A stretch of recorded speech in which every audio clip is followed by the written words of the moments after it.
Pit road time, y'all. Let's talk race cars let's talk NASCARs as we get ready for elimination for this round of 12 so we can advance to the round of 8. I'm Ralph. We're going to talk about Sprint Cup Series and get ready for what we're going to see on Sunday. You know the drill. We are trying to turn Pit Row into one of the Tiger Bomb podcasts, just like, Heart of the Order or Process, where we capitalize on what we see on Sunday and we turn that into daily fantasy Monday winnings. That's what we want to do. So, little caveat is how we did last week. Not so well as 2 weeks ago. A couple of guys, crash at the end. That Larson thing really messed up a lot of our lineups. That is the game you play when you play DFS racing. It's like golf and DFS. It's like you could have a guy do a DNF, did not finish. That could tank your whole lineup, right? And so, it's very, very heartbreaking when you knew you had the right lineup. These guys run 300 miles, 400 miles, however many laps, hundreds of laps. Then at the end, like last week, something happened with Larson where it's like, oh, and now he's done, right? So nothing we can do about that, but we're going to keep moving forward. Let's backtrack, though, really quickly, and let's go over the Yellowwood 500 at Talladega Super Speedway. Really quickly before we do that, www.tigerbombsae.com. That is where you can find us. This is a Tiger Bomb Sports Audio Entertainment podcast. You can listen to Pit Row over at Tiger Bomb. You can listen to Pit Row on Spotify, iTunes, Stitcher, anywhere that you listen to your podcast, you can catch Pit Row. You can also find us on X or Twitter. You can find us on Facebook. You can find us on YouTube. All search the same way, baby. Tiger Bomb Sports Audio Entertainment. Like, subscribe, follow, do whatever the applicable thing is, and then you won't miss any new episodes. Okay, now that we got the heavy lifting out of the way. Yellowwood 500 at Talladega Speedway. Gotta love a Dega weekend, man. If you don't like country music in Dega, I'm not sure what entirely is wrong with you. So, ooh.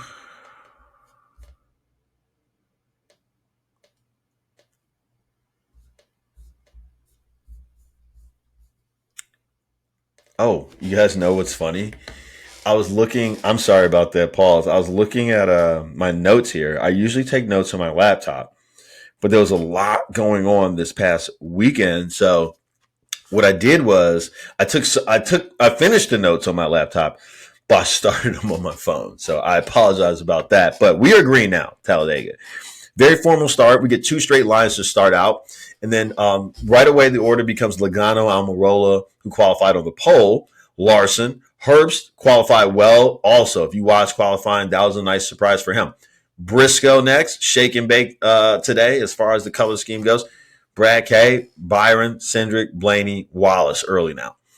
Now we get 3 wide. Hamlin trying to lead the outside run. Herbst just out in front of Denny Hamlin to see if he can get that push. Logano leading the 3 lanes behind him. Pretty equal. Lap 7 now. Third line, not great. It's dying. Blaney on the inside now. Logano middle. Outside is virtually gone. 2 wide again. Logano and Blaney up front. Denny Hamlin had to slide back. Pushing Herbst didn't work. Even with Ty Gibbs' help, he hopped in front of Denny Hamlin. That didn't work. Third line is trying to come again, though, and now Truex is leading it. Inside line still strongest. Priest is leading that. Stenhouse to the front now, switching lanes back and forth to maintain. Ford's green pit together, lap 40. Fuel only is what it looks like that they will take early on. And now a bigger group pits after them. Stenhouse back out front as we cycle through. He's looking for big pushes. He'll take whichever lane, comes with it to deliver. And so we get 2 wide here.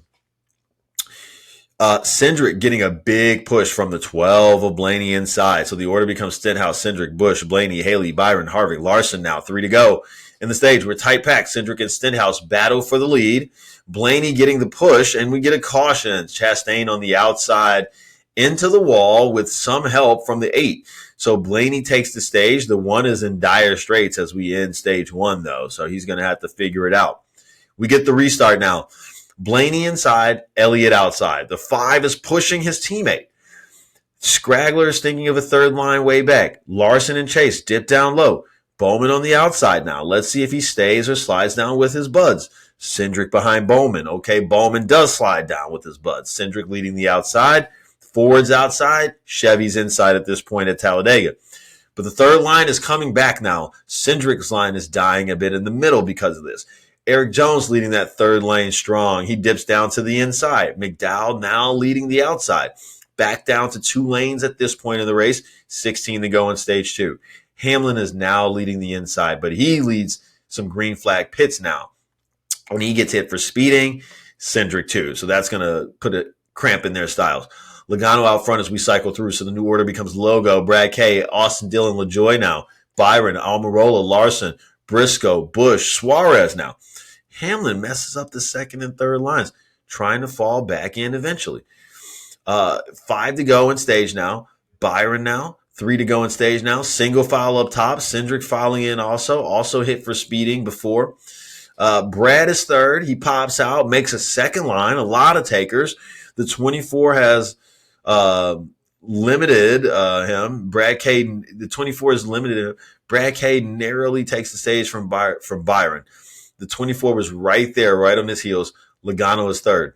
The 42 of Hocevar will get the free pass barely over Denny and Hamlin at the end of the stage 2.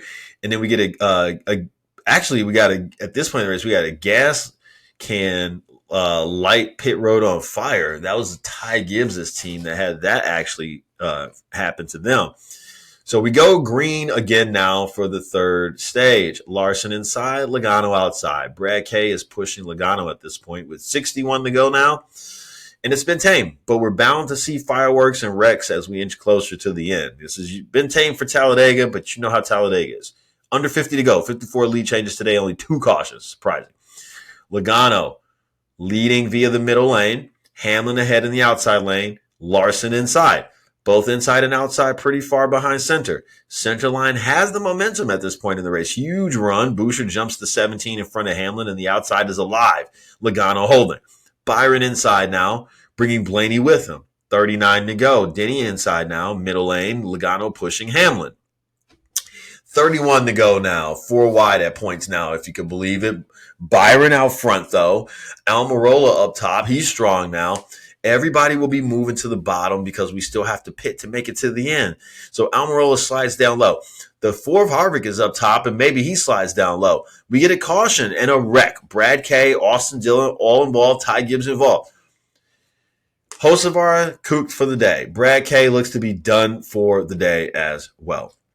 We get the red flag out. NASCAR wants to work on the wall where both cars had hit. So we get our green flag with about 20 laps to go here in stage 3. Almirola strong to the outside. Bowman on the inside. Blaney pushing. Almirola still strong. A third line is forming at this point. Hamlin among those up to the third line. Door to door up front. How exciting. Side drafts keeping the 2 lines together, though. And the third line has evaporated. We got a caution now. Debris on the backstretch. So NASCAR wants to clean that up. Cindric gets the free pass. He's back on the lead lap. Green again now with 14 to go at this point in the race. Bowman and Blaney. Outside line is slow. Inside is cruising. 5-car lead on the inside. Here comes the outside, though. They go up to block it. Third line is forming. Harvick leading the inside line. Bowman on the bottom. His teammates are behind him. 10 to go now. Bowman hops up top. Hendrick now controlling both lines at this point in the race with 10 to go. The 48 trying to run both lines.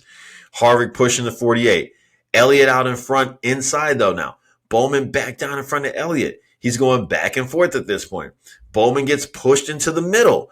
Bowman goes to the outside line now. Elliott is in the front. Herbst leading the middle line with Blaney behind him. Byron now leading the second line. He stepped out from down low with his teammates to pop out and lead that second line. Blaney's pushing the 4, and he's in front. 4 to go now.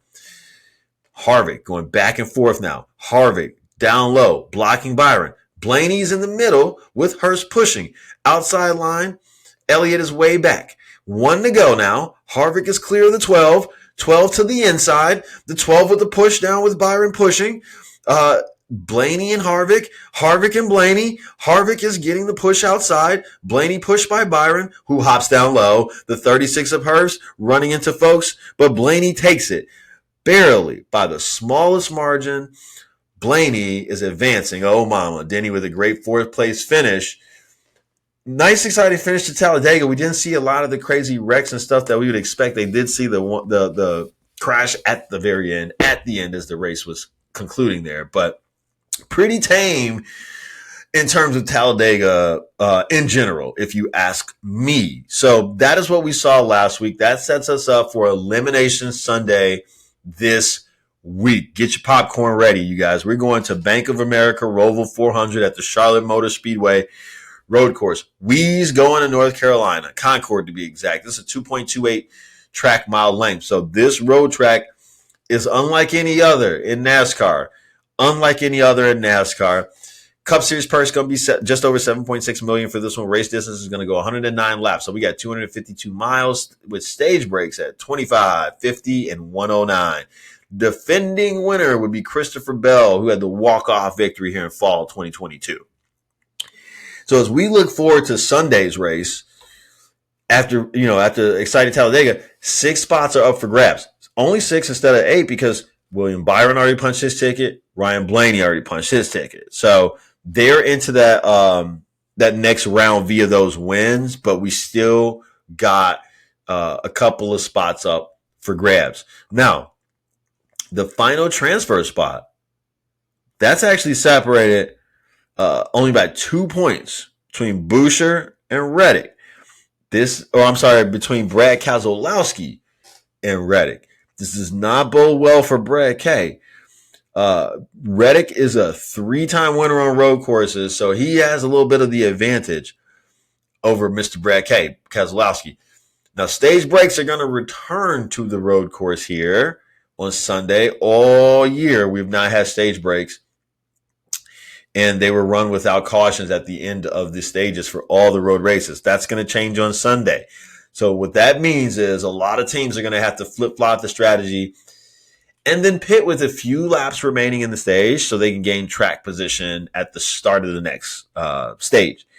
Playoff teams that need points likely going to stay out and be mired in the middle of the pack for the start of the stage because they want to get those playoff points. But if you need that win, you need that walk-off win, you're probably going in a few laps before. Now, the other thing we got to note is the Geico restart zone. It's actually been updated for Charlotte ROVAL. So it gets moved to the final chicane before the start-finish line on the 2.32 mile layout. In the previous 5 ROVAL events, the initial start and restarts fired off from this portion of the oval track that was used as a runoff area on the other laps. So that's not going to be the case this year. So we got a little difference. Goodyear, for their part, is going to bring the same tire that is used at all road courses this year. So Cup teams will get 1 set for practice, 1 for qualifying, and they'll have 7 additional sets for Sunday's race in addition to those 2. Hendrick Motorsports, this is their ball game, y'all. They live down the street from the track. This is just down the road from them. And they've won 3 of the last 5 races here at ROVAL. They won't have to go far to defend their dominance. A playoff driver has won all 5 ROVAL races here, which is interesting as well. Now, the driver who's led the most laps won only 1 of the last 5 ROVAL races. And so we can expect some end of the race excitement, much like, kind of like what we had at Talladega, but probably a little bit more exciting. So a couple things we got to note. Who should we be looking at here, right? So let's take a look. Reddick in that 45. This year, he has averaged 33.3 points per race. I'm sorry, not this year, just in general. He's averaged 33.3 points per race at that Charlotte road course. That's tops among all playoff drivers not locked into the round of 8. So he has a chance to run strong. He's also the only driver with multiple road course wins in the next-gen car. So, big things expected from Reddick on this Sunday. Brad K, he's currently the last driver in and only by 2 points like we talked about. He needs to pick it up a little bit. He can't do what he's traditionally been doing. Winless in 42 road course starts. Only 2 top 5s in the last 27 road course races and an average finish of 20th on road courses in the next-gen car. So not looking good for Brad K this week. That's why I say he's got his back against the wall. He's going to have to essentially race the best road race that he's ever raced in his life. Christopher Bell averaging 33 points at the Roval, which is just a little bit of a tick behind Reddick's 33.3 average. So you got to be looking at Bell as a strong contender here. Mr. I won last year at this time. So yes, you're looking at your Bells, you're looking at your Reddicks, right? Now also Chris Buescher, top 11 in the past 10 road course races, top 6 in the last 2 Roval races, and an average finish of 8th on road courses this year. You cannot deny Buescher, and he's been coming on strong at the end of the year, so you want to pay attention to him, especially over his boss teammate. And then road courses in 2023, Allmendinger has also been somebody to pay attention to as well. Basically had a 5th to 10th place car in road courses this year. He's looking for that win, though. Undefeated at this track in Xfinity Series competition with 4 straight wins. He finished 4th at Charlotte Road Course last season in the Cup Series. So can Almirola take a step forward, capitalize like he has been doing in Xfinity? And in the last 6 races, the number 9 of Elliott, that Chevy, has 5 top 10 finishes. In 4 or 5 career starts at Roval, he's led 94 laps, if you could believe it. He's won this race back-to-back in 19 and 20. Since then, he's had 2 straight finishes of 12th or worse. So he'll have to buck the recent trends, if you will, after the first 3 Charlotte Roval starts were 6 or better. So he'll have to turn that around. Now, Bowman, in 4 career starts here, he has 4 top 10 finishes. So we were just talking about him a moment ago.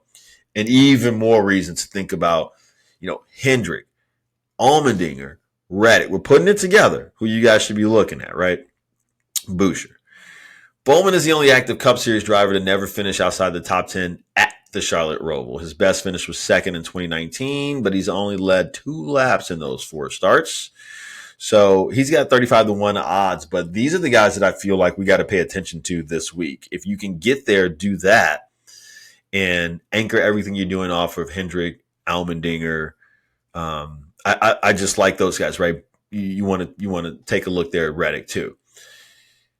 That's what I see for this week, guys. I've not talked about a lot of guys who just traditionally don't do well here, like Hamlin. He's not done well here. There's a couple other guys here, like Wallace, not done well here. These are guys that are going to have to show better than they have. I think Hamlin's probably safe, in terms of elimination, and, Larson is probably safe.